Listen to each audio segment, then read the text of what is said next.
Virtually everyone important in my life, my family, my teachers, my girlfriend, wanted me to be a doctor. Over time, their dreams became my dreams.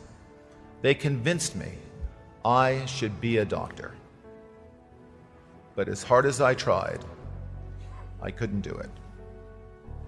After a few difficult and unhappy years as a pre-med student, it became painfully clear to me that I did not like the courses I was taking. I was 21 years old when I dropped out of college, packed everything I owned, jeans, t-shirts, leather jacket, guitar, into my car, and drove from Chicago to Berkeley, California. During my California springs and summers, I spent most of my days in the high Sierras in Yosemite Valley, working as a river guide and a rock climbing instructor. I loved those jobs, but unfortunately, they didn't pay that well. So I also got a job working a couple of days a week as a computer programmer back in Berkeley. I had learned to program in college. I didn't love programming, but it was fun and I was good at it. And computer programming gave me the same kind of satisfaction as solving math problems and playing chess, both things I enjoyed before I became a confused teenager. At this point in my life, I thought I was making real progress on my journey of self-discovery. I had found a cause. I had a couple of jobs that I loved, and one that was fun and paid the bills. I was pretty happy with my life. My wife was not. What she saw was a college dropout who spent too much time in the mountains doing foolish things. She wanted me to work full-time as a computer programmer or go back to college and finish my degree.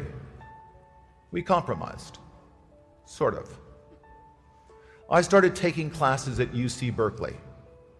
I took several classes, but the only one I can remember was a sailing class taught at Berkeley Marina.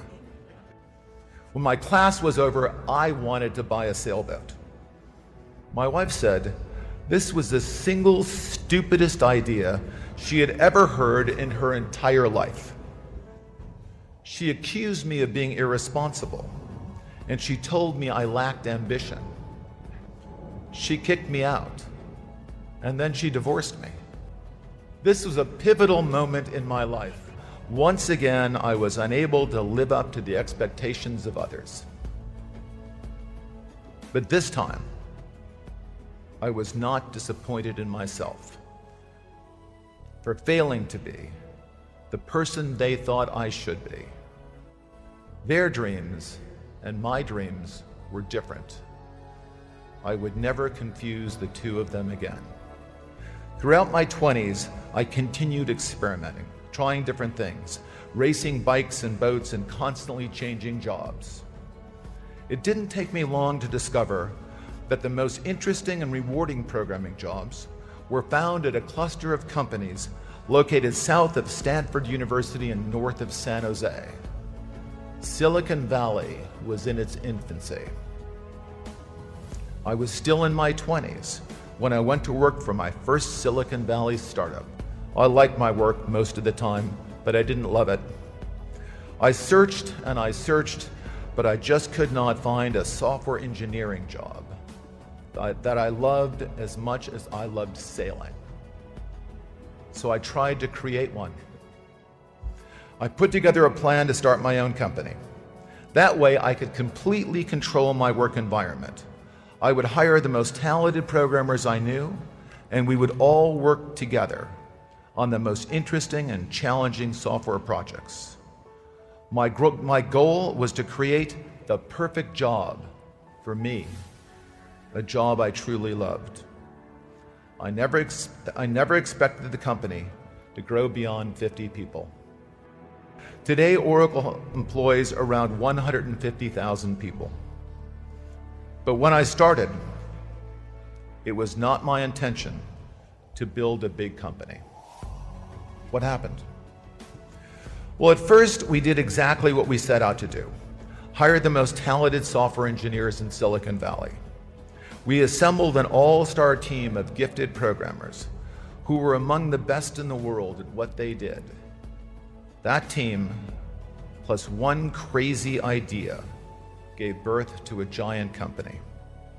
I call it a crazy idea because at the time, everyone told me it was a crazy idea. The idea was to build the world's first relational database.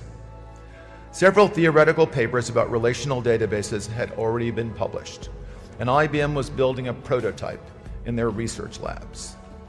But back then, the collective wisdom of computer experts was that while relational databases could be built, they would never be fast enough to be useful. I thought all those so-called computer experts were wrong.